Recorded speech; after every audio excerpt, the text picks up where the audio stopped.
dans cette série Clap lexique qui vous permet de retenir le vocabulaire essentiel à chaque objet d'étude au programme, en l'occurrence le théâtre, la poésie, le roman et la littérature d'idées. Alors ces mots vous seront utiles pour commenter aussi bien à l'oral qu'à l'écrit les textes que l'on vous proposera aux deux épreuves. Vous montrerez alors à votre examinateur et à votre correcteur que vous maîtrisez le vocabulaire approprié à ces épreuves. Aujourd'hui, nous allons nous intéresser au vocabulaire de la poésie.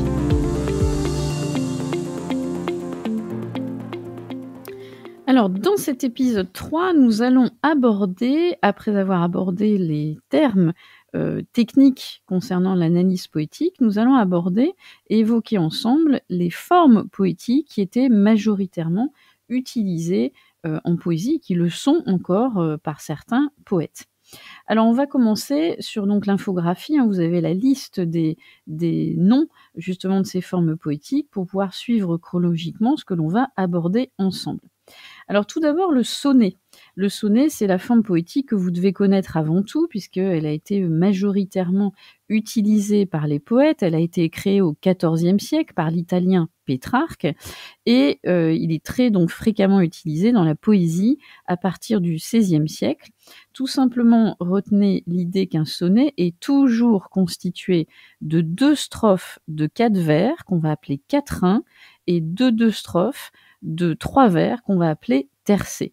Les quatrains sont toujours suivis par les tercets et le sonnet se divisait généralement en 2 parties. Les quatrains forment une unité, les tercets en forment une autre, et souvent, parfois, le dernier vers est appelé la chute ou en italien le concetto. Pour quelle raison ? Parce qu'il avait pour but de former une sorte de conclusion au poème. Il résumait un petit peu l'idée maîtresse que le poète avait voulu véhiculer à travers son texte. Donc, bien sûr, lorsque vous analysez le sonnet, vous analysez les quatrains et les tercets, vous analysez aussi tout ce que l'on a évoqué dans l'épisode 1 et 2, à savoir les techniques de rime, le schéma des rimes, embrassé, croisé, suivi, les enjambements, rejet contre rejet. Ça, c'est la première forme vraiment incontournable que vous devez connaître. Ensuite, on avait une forme qu'on appelait la ballade. Alors, c'est une forme très utilisée au Moyen-Âge, et cette forme repose sur 3 strophes qui comportent les mêmes rimes et un refrain. Et on retrouve le refrain dans l'envoi, c'est-à-dire la strophe qui marque la clôture du poème. Vous pouvez avoir à observer une ballade, effectivement, à l'oral ou à l'écrit. C'est moins commun que le sonnet, mais c'est possible. Et autant connaître le terme. Ensuite, le rondeau.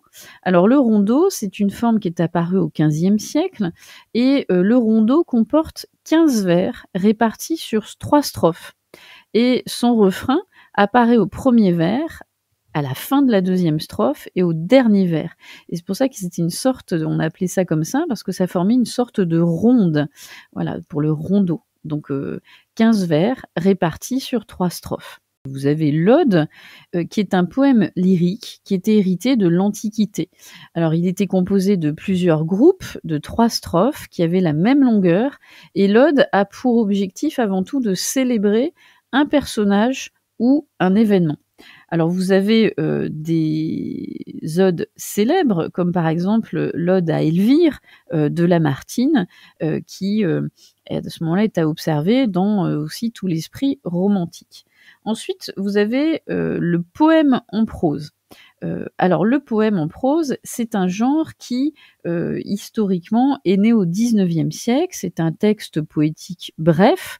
Retenez bien qu'il n'est pas versifié.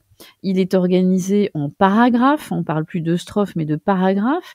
Et ces paragraphes sont de longueur variable. Le but du poème en prose, c'est qu'il est avant tout fondé sur des effets de rythme, Vous avez très souvent des anaphores, hein, c'est-à-dire des répétitions de mots ou de groupes de mots en début de phrase. Vous avez ce qu'on appelle plutôt des échos sonores, c'est-à-dire des sons qui se font écho dans le texte. On a des jeux de sonorités, beaucoup de recherche d'images, donc beaucoup de figures de style, et ça c'est significatif du poème en prose. Alors ça peut effectivement étonner au premier abord, parce que vous n'avez plus le principe des strophes et de l'organisation sous forme de schéma rimique comme on a pu évoquer dans l'épisode 1 et 2. Mais on a donc ces textes qui sont avant tout basés sur ces effets de jeu sonore. Et puis, vous avez aussi le calligramme. Alors ça, vous connaissez forcément puisque ça a été créé par le poète Guillaume Apollinaire, et le calligramme a comme caractéristique majeure d'être ce que l'on pourrait dire un poème visuel dont la disposition sur la page forme un dessin en lien avec son sujet. Donc vous avez un exemple, hein, sur l'infographie qui accompagne l'épisode, mais je pense que ça vous parle tout de suite, hein, le principe du calligramme. Et puis pour terminer, on évoquera quand même quelque chose qui est important dans les textes que vous pourriez avoir, notamment à l'écrit, ce que l'on appelle le vers libre. Alors le vers libre, pourquoi il s'appelle comme ça? Tout simplement parce qu'il n'obéit pas à une structure régulière. Pas de rime, pas de strophe, pas de longueur de vers régulier, et il est surtout le vers libre employé depuis la fin du XIXe siècle. Et ce vers se caractérise par la recherche du rythme qui est avant tout le plus adapté à la création du poète. Donc il y a cette idée de liberté d'expression des sentiments sans se soucier de l'aspect très fermé et encadrant des formes fixes comme par exemple le sonnet. Donc retenez bien, hein, cette idée que le vers libre est libre parce qu'il n'obéit pas à une structure régulière.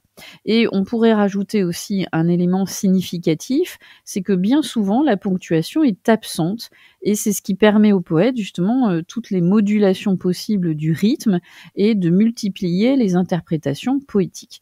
Et donc retenez, hein, cette idée que le vers libre va se déployer à la fin du XIXe siècle, quand il va y avoir toutes ces expérimentations poétiques, notamment à partir des poètes symbolistes, et ça je vous renvoie à la série d'histoires littéraires qui évoque ce mouvement significatif de la fin du XIXe siècle. Donc voilà les formes poétiques que vous pourriez rencontrer, avec bien sûr en forme majeure récurrente le sonnet, mais attention, hein, vous pouvez très bien avoir à commenter un texte poétique qui pourrait être une ode, une ballade, un rondeau, et donc l'infographie vous permettra de les visualiser et de bien comprendre leurs caractéristiques et leur fonctionnement qui leur est propre.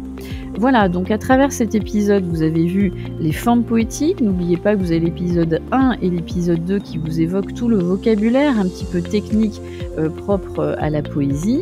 Le but, c'est bien sûr que ces épisodes vous permettent d'appréhender au mieux tous ces termes techniques, et puis que vous montriez aux examinateurs, aux correcteurs, que vous les maîtrisez à dessein, c'est-à-dire que vous avez observé, mais aussi vous savez interpréter un texte poétique. D'ici là, je vous donne rendez-vous pour d'autres épisodes consacrés au clap lexique, mais bien sûr, vous pouvez aller gambader dans les autres séries de clapotis. À très vite!